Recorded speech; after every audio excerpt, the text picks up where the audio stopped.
Tablet 1. The Introduction to Gilgamesh and Uruk. The story begins in the ancient city of Uruk, a grand city known for its impressive walls which were built by King Gilgamesh himself. Gilgamesh is described as a powerful king, two-thirds divine and one-third human, with unmatched strength and wisdom. However, despite his greatness, Gilgamesh is not without flaws. He is a tyrant, ruling his people harshly and abusing his power. The people of Uruk suffer under his reign, crying out to the gods for relief. In response to the people's pleas, the gods decide to create an equal to Gilgamesh, someone who can challenge him and keep his power in check. This being is Enkidu, a wild man formed from clay by the goddess Aruru. Enkidu is initially a creature of the wild, living among the animals free from the influence of civilization. He is covered in hair, strong as an ox, and knows nothing of human society.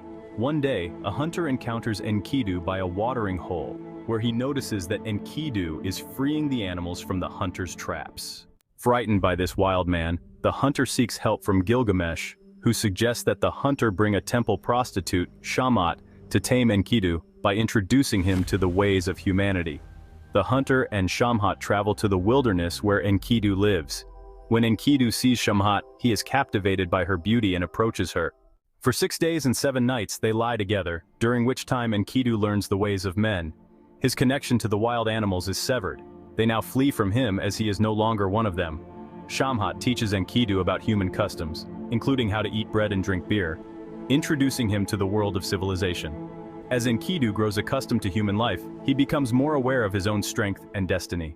Meanwhile, in Uruk, Gilgamesh has a troubling dream, which his mother, Ninsun, interprets as a sign that a great companion is coming to challenge him.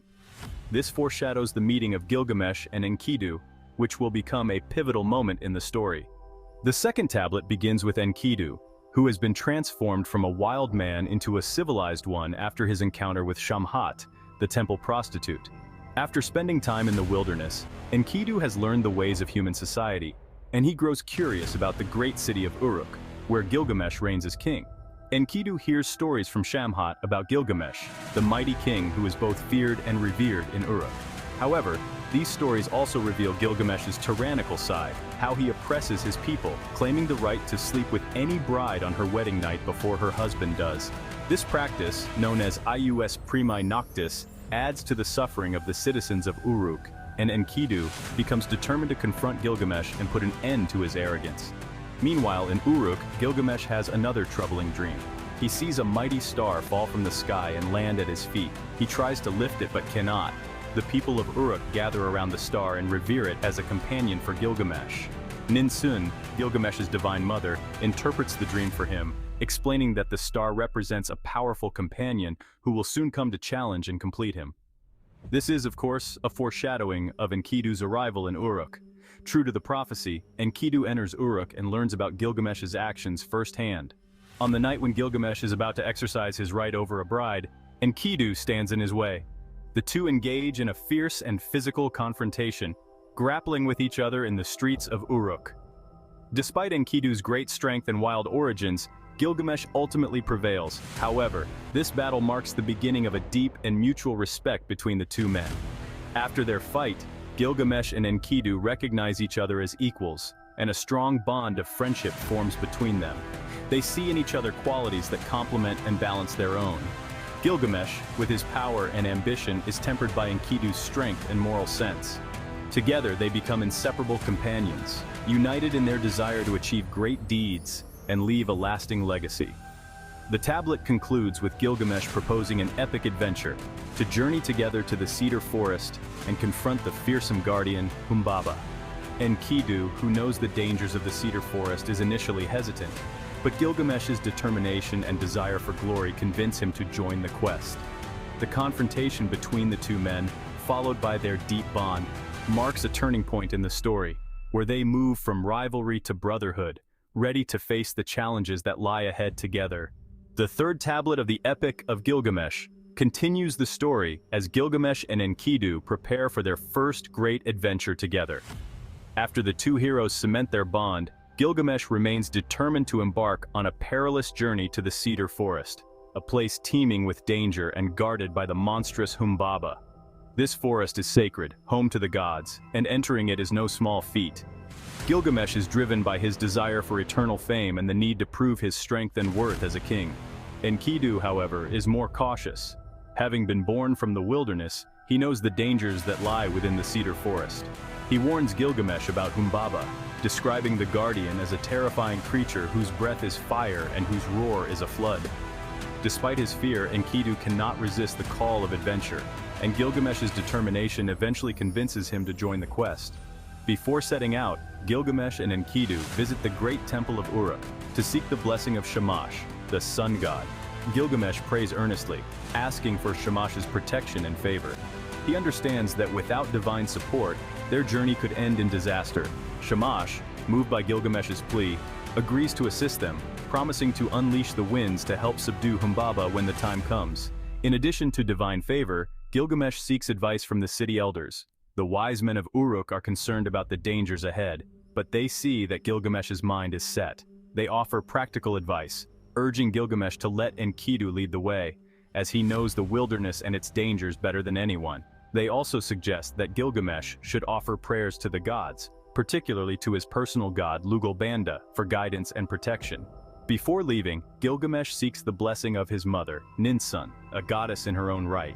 Ninsun is deeply troubled by her son's dangerous quest. She performs a ritual, donning a sacred robe and ascending to the roof of the temple to pray to Shamash. In her prayer, Ninsun asks the sun god to protect her son and to help Enkidu, who she formally adopts as her own son, thus binding the two heroes even closer together. Ninsun's prayer highlights the seriousness of the journey. She knows that facing Humbaba is not just a test of physical strength, but also a challenge to fate and the divine order. By adopting Enkidu, she strengthens the bond between the two heroes, ensuring that they face the trials ahead as brothers. With the blessings of the gods, the elders, and Ninsun, Gilgamesh and Enkidu are now fully prepared to embark on their journey. They gather their weapons, mighty swords, axes, and bows, and set out from Uruk, leaving behind their city and their people. The citizens of Uruk watch anxiously as their king and his companion depart, aware that they may never return.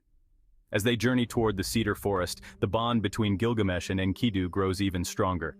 They discuss their hopes, fears, and dreams, sharing their thoughts as they prepare to face the unknown. The path ahead is fraught with danger, but together they are resolved to confront whatever challenges await them. Throughout the journey, Gilgamesh is plagued by a series of vivid dreams, each filled with powerful symbolism. These dreams are of great importance, as they are believed to be messages from the gods. Each night, Gilgamesh experiences a new dream, and each morning he shares these dreams with Enkidu, seeking interpretation and reassurance. The dreams often depict scenes of cosmic struggle, such as battles with wild beasts or encounters with divine forces. In one dream, Gilgamesh sees a mountain falling on top of him, but he is saved by a mysterious force. In another, he dreams of wrestling a great bull and emerging victorious. Enkidu, who has a deep understanding of dreams and their meanings, interprets these visions as omens of their success, reassuring Gilgamesh that the gods are on their side and that they will triumph over Humbaba. These dreams serve to deepen the bond between Gilgamesh and Enkidu. Gilgamesh, though a powerful king, reveals his vulnerability by sharing his fears with Enkidu. In turn, Enkidu offers comfort and wisdom, helping to steady Gilgamesh's resolve. The mutual sharing of these dreams highlights the importance of their partnership as they rely on each other for strength and guidance. As they approach the cedar forest, Gilgamesh begins to feel the weight of the task ahead. He starts to question whether they will be able to defeat Humbaba, and he fears for their lives. Enkidu, however, refuses to let Gilgamesh falter. He reminds Gilgamesh of the reasons they embarked on this journey in the first place: the desire for glory, the need to prove themselves, and the opportunity to achieve something that will be remembered for all time. Enkidu's words rekindle Gilgamesh's courage, and together they renew their resolve to press on. The tablet emphasizes the theme of brotherhood, as Gilgamesh and Enkidu support each other through moments of doubt and fear. Their relationship is no longer just one of companionship. It has evolved into a deep and abiding friendship, built on mutual respect and trust. They understand that they are stronger together than they are apart, and this unity will be crucial in the challenges to come. Gilgamesh and Enkidu finally reach the outskirts of the cedar forest. The presence of Humbaba, the guardian, can be felt even before they see him, and the heroes know that the real challenge is about to begin. They prepare themselves for the battle ahead, steeling their nerves and drawing strength from their shared purpose. The journey has tested them in many ways, but they are ready to face whatever comes next. As Gilgamesh and Enkidu enter the cedar forest, the atmosphere is thick with tension. The forest is vast, ancient, and sacred, filled with towering cedar trees that stretch toward the heavens. The forest is a place of divine significance, and Gilgamesh is awed by its majesty. However, the presence of Humbaba, the monstrous guardian appointed by the god Enlil to protect the forest, casts a shadow over the beauty of the surroundings. As they move deeper into the forest, the heroes can feel the weight of Humbaba's presence. The ground trembles, and the trees sway as if they are alive. Responding to the approach of the fearsome guardian, Gilgamesh and Enkidu steel themselves, knowing that the moment of confrontation is near. Humbaba, a giant with a terrifying visage, is described as a creature of immense power and ferocity. His breath is fire, his voice is like a flood, and his very presence is enough to strike fear into the hearts of even the bravest warriors. When Humbaba finally appears, the earth shakes and the sky darkens, emphasizing his otherworldly nature and his role as the protector of the god's sacred domain. Despite the overwhelming fear that grips them, Gilgamesh and Enkidu stand their ground. Gilgamesh, driven by his desire for eternal fame, draws his weapon and prepares to fight. Enkidu, who has always known the dangers of the wild, is initially hesitant, but he draws courage from Gilgamesh's resolve and stands beside his friend. The battle is fierce and intense. Humbaba unleashes his full power, summoning the winds and the storms to aid him. The forest itself seems to come alive, with the trees and the earth resisting the intruders. However, Gilgamesh and Enkidu are undeterred. With the aid of Shamash, the sun god who unleashes powerful winds to restrain Humbaba, the heroes gradually gain the upper hand in the battle. As the battle reaches its climax, Humbaba realizes that he is overpowered and pleads for his life. He offers Gilgamesh riches, power, and dominion over the cedar forest in exchange for mercy. He argues that he is simply doing the will of the gods, fulfilling his role as the guardian of the sacred forest. Enkidu, however, advises Gilgamesh to show no mercy. He warns that if they let Humbaba live, he could become a dangerous enemy in the future, possibly even calling down the wrath of the gods upon them. Gilgamesh, despite feeling some pity for Humbaba, ultimately follows Enkidu's counsel. Together, they strike down Humbaba, ending his life and claiming victory. With Humbaba defeated, Gilgamesh and Enkidu proceed to cut down the sacred cedars, intending to use the wood to build a great gate for the city of Uruk. This act is both a literal and symbolic demonstration of their triumph. They have conquered nature and taken its resources to strengthen their civilization. However, the victory is bittersweet.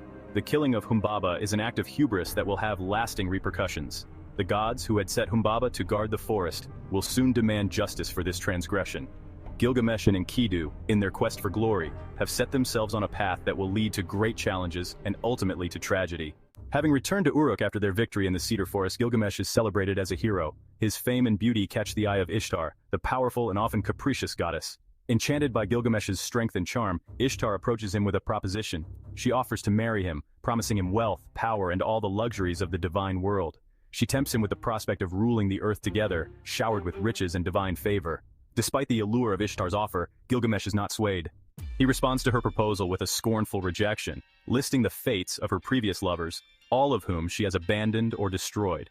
Gilgamesh points out how Ishtar's love is fickle and dangerous, recounting stories of the mortal men and even gods who have suffered because of her.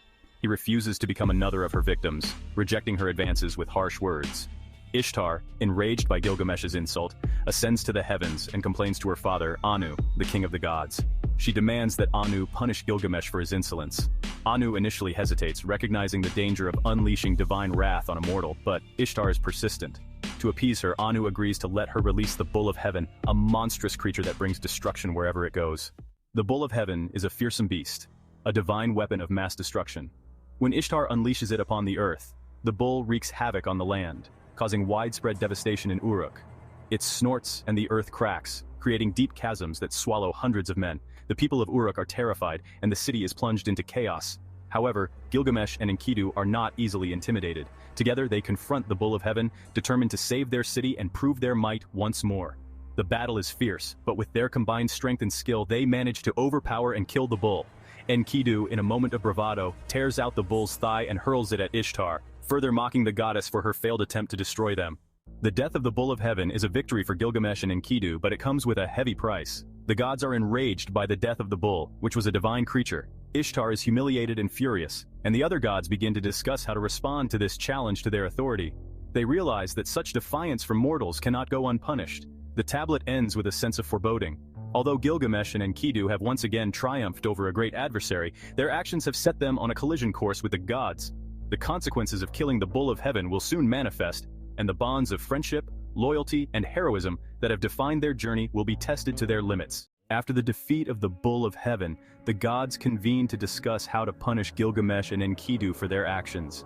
The gods are outraged by the killing of Humbaba and the bull, both of which were under their protection. In particular, Enlil, the god who appointed Humbaba as the guardian of the cedar forest, demands justice. It is decided that one of the two heroes must die as punishment for their transgressions. Despite Shamash's defense of Gilgamesh and Enkidu, arguing that their actions were driven by bravery and the pursuit of glory, the gods remain resolute. The decision is made that Enkidu will be the one to suffer the consequences. Enkidu soon falls ill, stricken by the curse of the gods. He is tormented by visions of the underworld, where he sees the bleak and dismal fate that awaits all mortals. In his dream, he is taken to the House of Dust, where the dead reside. There, he witnesses the great and the small, all reduced to the same fate, eating clay and dressed in feathers. This vision terrifies Enkidu, and he laments the inevitability of death, realizing that his strength and heroism cannot save him from this fate. The dream underscores the ancient Mesopotamian view of the afterlife as a place of darkness and despair, devoid of the comforts and joys of life. It also serves as a premonition of Enkidu's impending death, intensifying the sense of doom that hangs over him. As Enkidu lies on his deathbed, he curses the elements of his life that led him to this fate. He curses the trapper who first discovered him and Shamhat, the woman who tamed him and brought him into the world of men. He blames them for taking him away from the wilderness where he lived in harmony with nature and bringing him into the realm of human civilization where he has now been condemned to die. However, Shamash, the sun god who has supported them throughout their journey, intervenes. Shamash reminds Enkidu of the joy and friendship he found with Gilgamesh and the great deeds they accomplished together. Enkidu, realizing the truth in these words, retracts his curse on Shamhat and blesses her instead, acknowledging that it was through her that he met Gilgamesh and experienced a life of significance and adventure. Despite Shamash's efforts to comfort him, Enkidu's condition worsens. He is consumed by illness and gradually weakens, his once great strength fading away. As death approaches, Enkidu reflects on his life, expressing sorrow that he will die in shame rather than in battle, without achieving the lasting fame that warriors seek. He laments that he will not be remembered as a hero, but as one who fell victim to the wrath of the gods. In his final moments, Enkidu has a vision of the gods calling him, and he accepts his fate. He dies in the presence of Gilgamesh, who is devastated by the loss of his closest companion. Enkidu's death is a profound blow to Gilgamesh, marking the beginning of his deep and existential exploration of life, death, and the quest for immortality. The tablet ends with Gilgamesh in mourning, overwhelmed by grief and fear of his own mortality. The death of Enkidu forces Gilgamesh to confront the reality that even the greatest of heroes cannot escape death. This realization sets him on a new journey, a quest to find the secret of eternal life and to avoid the fate that claimed his beloved friend. The tablet opens with Gilgamesh mourning Enkidu. The depth of Gilgamesh's grief is profound. He is not just mourning the loss of a friend, but also confronting the harsh reality of human mortality, which now looms large over him. Gilgamesh's sorrow is expressed in a series of heartfelt laments, where he speaks to Enkidu as if he were still alive, recounting the heroic deeds they accomplished together and the deep bond they shared. Gilgamesh is inconsolable. He weeps over Enkidu's body, refusing to leave his side, and calls upon the mountains, forests, and rivers that they traverse together to join him in mourning. He also calls upon the people of Uruk and the surrounding regions to mourn the loss of his beloved friend. The Lamentations of Gilgamesh underscore the epic's exploration of friendship, loyalty, and the deep emotional bonds that tie people together. Recognizing that Enkidu deserves a hero's farewell, Gilgamesh orders the construction of a grand funerary monument. He directs the craftsmen of Uruk to create a statue in Enkidu's likeness and commands that precious offerings be gathered, gold, jewels, and valuable items, to honor Enkidu in death. These offerings symbolize not only the esteem in which Enkidu is held, but also the belief in an afterlife where such treasures might accompany the deceased. Gilgamesh also decrees that the best of Uruk's treasures be buried with Enkidu, a reflection of the ancient Mesopotamian customs where the dead were often buried with goods they might need in the afterlife. Gilgamesh's efforts to honor Enkidu are grand and elaborate, befitting the close bond they shared and the heroic status Enkidu achieved. Gilgamesh arranges for a proper burial following the customs and traditions of their time. Enkidu's body is washed, anointed with oils, and dressed in fine garments. He is then laid to rest in a tomb that Gilgamesh ensures is worthy of a hero. The funeral rite is a significant event in Uruk, attended by all the people of the city as well as the gods and spirits who witness the proceedings. Gilgamesh leads the mourning, his grief palpable and profound. The rituals underscore the respect and honor given to the dead, especially those who have lived heroic lives. Gilgamesh's actions in preparing and overseeing the funeral demonstrate his deep respect and love for Enkidu. Throughout the funeral process, Gilgamesh is deeply troubled by the realization of his own mortality. Enkidu's death has made him acutely aware that even the mightiest of heroes cannot escape death. This realization drives Gilgamesh into a state of existential dread as he contemplates the fate that awaits him. The thought of death, of returning to the dust and being forgotten, terrifies Gilgamesh, and it is this fear that propels him on the next stage of his journey. Gilgamesh's lamentations are not just for Enkidu but also for himself, as he recognizes that all his strength, power, and accomplishments will ultimately be meaningless in the face of death. This deep reflection on the nature of life and death is a central theme of the epic, and it is in this tablet that Gilgamesh's fear of mortality truly takes hold. Shattered by the loss of Enkidu, Gilgamesh is consumed by the fear of his own mortality. He cannot bear the thought of dying and being forgotten, as Enkidu was. In desperation, he decides to seek out Utnapishtim, a figure who is said to have been granted eternal life by the gods. Utnapishtim, who survived a great flood and was rewarded with immortality, represents Gilgamesh's last hope of escaping death. Determined and relentless, Gilgamesh sets out on a perilous journey to find Utnapishtim. His travels take him beyond the borders of the known world, into the wilderness and through dangerous territories. He wears animal skins and lives off the land, showing how far he has come from the proud civilized king of Uruk. Gilgamesh's journey leads him to the twin mountains of Mashu, which guard the rising and setting of the sun. These mountains are vast and ominous, their peaks touching the heavens, and their roots descending into the underworld. At the entrance to the mountains, Gilgamesh encounters two terrifying scorpion men, guardians of the mountain pass. The scorpion men, recognizing Gilgamesh's divine heritage, being part god and part human, are initially wary of his intentions. However, when Gilgamesh explains his quest and the grief that drives him, they are moved by his determination and courage. They warn him of the dangers ahead, but ultimately allow him to pass through the mountain, telling him that no mortal has ever succeeded in crossing this threshold.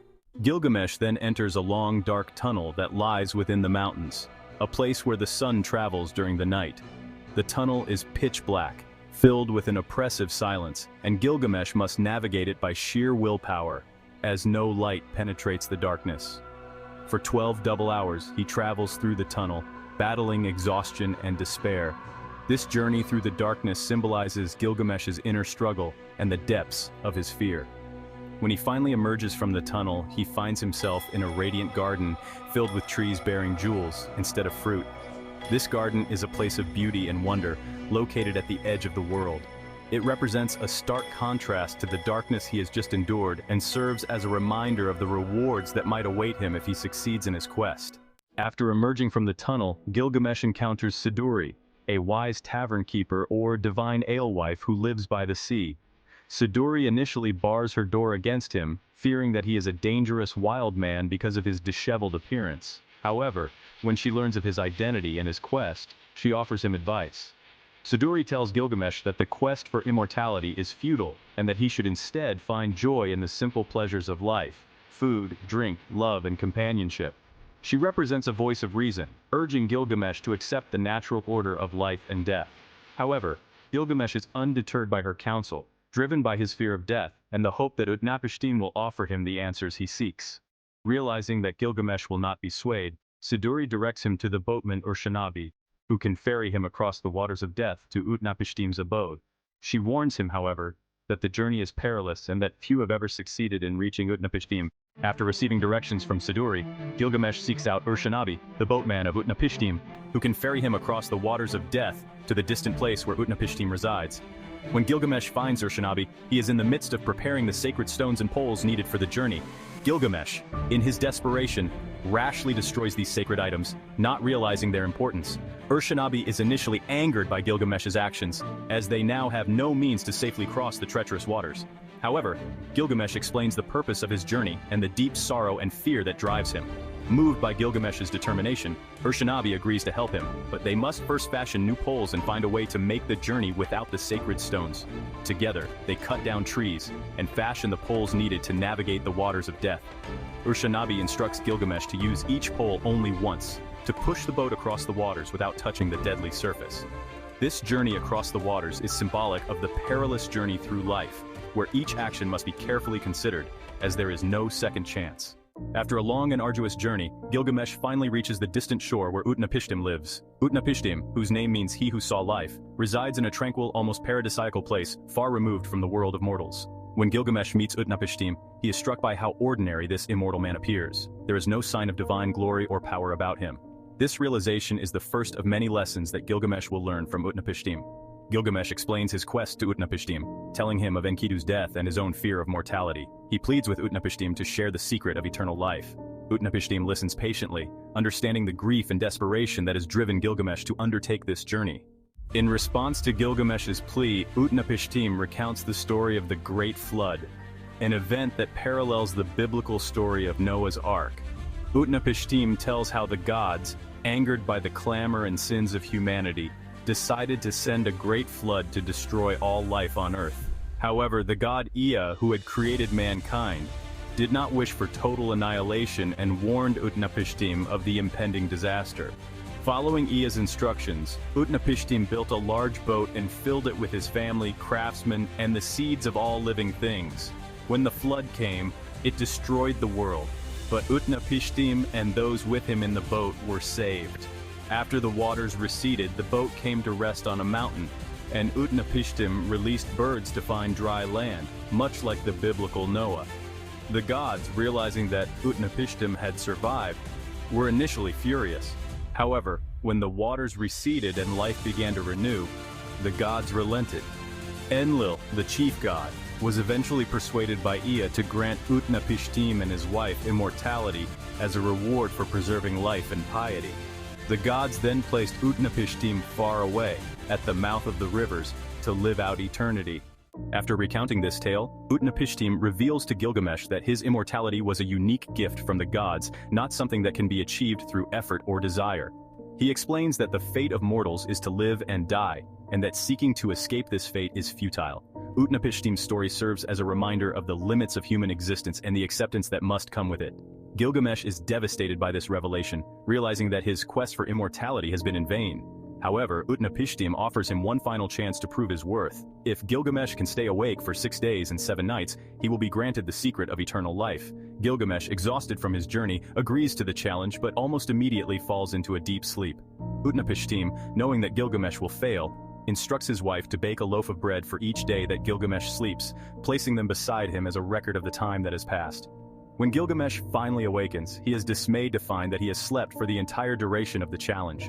The loaves of bread, in various stages of decay, serve as undeniable proof of his failure. After failing Utnapishtim's test to stay awake for 6 days and 7 nights, Gilgamesh laments his fate. Utnapishtim, seeing Gilgamesh's despair, offers him a consolation. He reveals a secret of the gods, the story of the great flood that wiped out humanity, through which Utnapishtim gained his immortality. Utnapishtim recounts how the gods, led by Enlil, decided to destroy humanity because of the noise and chaos they created. The god Ea, however, took pity on one righteous man, Utnapishtim, and warned him of the impending disaster. Following Ea's instructions, Utnapishtim built a massive boat, bringing his family, animals, and craftsmen on board to survive the deluge. When the floodwaters receded after 7 days and nights, Utnapishtim's boat came to rest on a mountain. He sent out birds to find dry land, just as Noah did in the biblical narrative. Finally, the gods, realizing that they had nearly eradicated humanity, regretted their decision. Enlil, appeased by the sacrifices offered by Utnapishtim, granted him and his wife immortality and placed them in a distant land at the mouth of the rivers.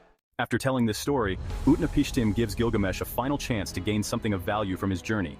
He tells him about a plant that grows at the bottom of the sea, which can restore youth to whoever consumes it. Excited by this possibility, Gilgamesh ties stones to his feet and dives to the bottom of the sea, successfully retrieving the plant. However, as Gilgamesh rests by a pool on his journey back to Uruk, a serpent steals the plant and sheds its skin, symbolizing the renewal of youth that Gilgamesh sought. With the plant lost, Gilgamesh finally understands that immortality is not meant for mortals. He returns to Uruk, his journey having brought him full circle, both physically and spiritually. Standing before the massive walls of his city which he helped build, Gilgamesh takes pride in the enduring legacy of his civilization. He realizes that his immortality lies not in eternal life, but in the lasting achievements and the stories that will be told of him long after he is gone. Tablet 12 of the Epic of Gilgamesh is somewhat of an epilogue to the main story and differs in tone and content from the earlier tablets. It focuses on a separate episode involving Enkidu's journey to the underworld. The tablet begins with Gilgamesh lamenting the loss of his puku, a drum or ball, and miku, a mallet or stick. These are objects of great value to him, possibly symbolizing his connection to the divine or his power as a king. Gilgamesh tells Enkidu that these objects have fallen into the underworld, and he asks Enkidu to retrieve them. Enkidu, ever loyal to his friend, agrees to venture into the underworld to recover the lost items. However, before Enkidu departs, Gilgamesh warns him of the rules of the underworld. He advises Enkidu not to make any noise, not to wear clean garments, not to anoint himself with oil, and not to interact with the spirits of the dead. These rules reflect the ancient Mesopotamian beliefs about the underworld, where the dead exist in a shadowy existence, and the living must be careful not to draw attention to themselves. Despite Gilgamesh's warnings, Enkidu fails to follow the rules. As he ventures into the underworld, he makes noise and behaves as he would in the world of the living. This attracts the attention of the underworld's guardians, who capture Enkidu and imprison him in the realm of the dead. Enkidu is trapped, unable to return to the world of the living. When Gilgamesh realizes that Enkidu has not returned, he is stricken with grief once more. Desperate to save his friend, Gilgamesh prays to the gods for help. The god Enlil refuses to intervene, but Ea and Shamash, who have supported Gilgamesh and Enkidu throughout their adventures, take pity on him. Shamash, the sun god, intervenes on Gilgamesh's behalf. Using his power, Shamash opens a crack in the earth, allowing the spirit of Enkidu to rise briefly from the underworld. Gilgamesh and Enkidu are reunited, if only for a short time. During this brief reunion, Gilgamesh questions Enkidu about what he has seen in the underworld. Enkidu describes the dismal and joyless existence of the dead, where all are equal in their suffering, whether they were kings or beggars in life. The underworld is depicted as a place of darkness and despair, where the dead eat clay and dust, and there is no hope of escape or happiness. Enkidu's account reinforces the Mesopotamian view of the afterlife as a grim and inevitable fate for all mortals. It also underscores the futility of seeking immortality, as even those who were once powerful and revered are reduced to shadows in the underworld.